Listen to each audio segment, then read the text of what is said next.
안녕하세요. 이경민 변호사입니다. 오늘은 SK 최태원 회장과 노태우 전 대통령의 자녀 노소영 나비아트 센터 관장의 이혼에 대해서 알아보고자 합니다.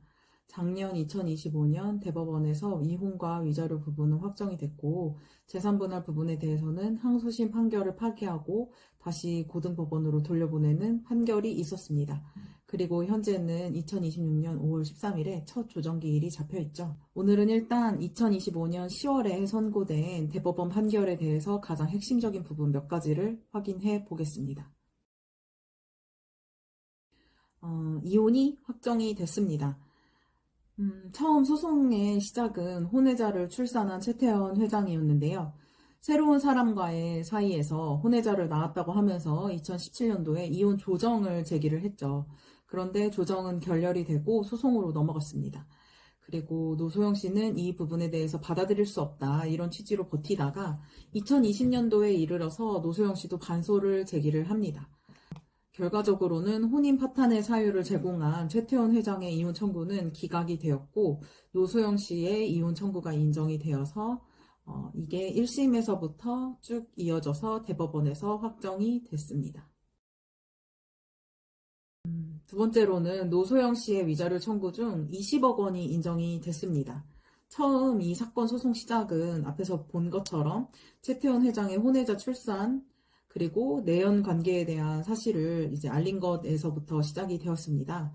그래서 노소영 씨는 최태원 회장에 대해서 1심에서는 위자료를 1억 원을 청구를 해서 1억 원이 모두 인정이 되었고요. 항소심에서는 이 위자료 청구를 30억 원으로 증액을 했습니다.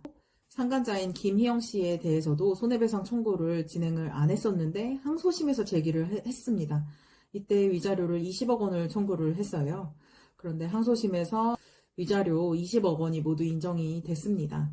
그리고 이 부분에 대해서 대법원에서는 판결이 확정이 되었죠. 이 판결은 굉장히 의미가 있는 판결입니다. 통상 위자료 부분은 이렇게까지 고액으로 인정이 되지는 않습니다. 그런데 이 경우에 그 최태원 회장이 재벌 총수의 위치에 있는데 타의 모범이 되어야 하는데 상간 사건을 일으키고 또 그에 기해서 이제 이렇게 이혼 소송을 크게 떠들썩하게 벌인 거에 대해서 약간 그런 징벌적인 성격을 내포하고 있다고 볼 수가 있습니다. 그리고 실제로 이 사건 위자료가 이렇게 고액으로 인정되고 난 후에 일반적인 그 사람들의 경우에도 위자료가 점점 그 높게 인정되는 추세입니다. 재산분할 부분은 대법원에서 파기가 됐습니다. 가장 핵심적인 부분은 SK 주식회사의 주식에 대해서 공동재산으로 볼 것인지 아니면 최태원 회장 특유재산으로 볼 것인지에 대한 쟁점이 있었는데요. 일반적으로 이혼 사건에서 재산 분할은 부부 공동 명의의 재산을 모두 찾아낸 뒤에 그 중에서 특유재산, 그러니까 혼인 전에 형성이 됐거나 아니면 그 일방의 부모님으로부터 증여 또는 상속을 받은 경우에는 그 부분을 제외를 하고 공동재산으로 인정되는 부분만 그 기여도에 따라서 분할을 하게 됩니다. 최태원 회장은 SK 주식회사 주식이 특유재산이라고 주장을 했습니다. 그랬는데 1심에서 최태원 회장의 주장이 인정이 됐어요. 그런데 2심에서는 노소영 씨가 SK 주식회사의 성장이 전 노태우 대통령으로부터 300억 원 자금을 받았기 때문에 그 SK가 성장할 수 있었다. 이렇게 주장을 했습니다. 이 부분에 대해서 노소영 씨의 주장이 인정이 되면서 SK 주식회사 주식을 공동재산으로 보아서 최태원 회장 65%, 노소영 씨 35%의 비율로 분할을 하면서 그 최태원 회장이 노소영 씨에게 1조 3,808억 원을 지급하라는 판결이 나왔습니다. 그런데 대법원에서는 노태우 전 대통령이 지급한 300억 원 자금이 불법 자금이라고 봤습니다. 그래서 이 부분에 대해서는 기여도를 인정하지 않는다. 이렇게 얘기를 하면서 고등법원에서 다시 판단하라는 취지로 재산분할 부분을 파기하고 고등법원으로 돌려보냈습니다.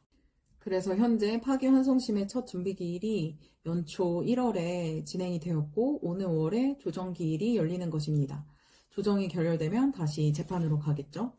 대법원이 현재 노소영 씨의 손을 들어준 항소심 판결을 정면으로 반박을 했기 때문에 현재 사실상 최태원 회장이 좀 더 유리한 고지에 있는 것으로 보입니다. 노태우 전 대통령이 지급한 금원의 성격이 어떻든 실질적으로 재산 형성에 큰 도움이 되었고 상간을 하고도 당당하게 이혼을 제기한 것이 최태원 회장이므로 재산 분할에 있어 노소영 씨의 입장을 유리하게 보아야 된다. 이런 측과 귀책 사유와 별개로 재산 부분에 대해서는 적법한 자금에 근거한 부분을 엄격히 보아야 된다.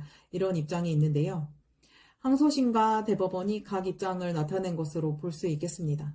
이 상황에서 조정이 성립이 될지 아니면 또다시 재판이 이어질지 보아야겠습니다. 이상 재벌가의 이혼 소송에 대해서 확인을 해봤습니다. 또 이슈가 되는 건이 있으면 살펴보는 시간을 갖도록 하겠습니다.